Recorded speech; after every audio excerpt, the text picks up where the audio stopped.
bố này rồi mà xuân này đã mồ mà xuân tiền này làm pốt bố 5 pốt mở hai làm pốt này ở trường là trăng mà xuân nó hơi bố nó thì nổ mà xuân tiền cũng đầm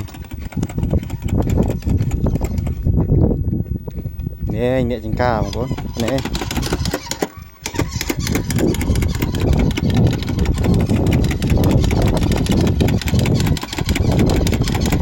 nghe thì càng nghe sợi màn theo con càng nghe đấy ập lui vừa rồi của nó mấy chuyện đó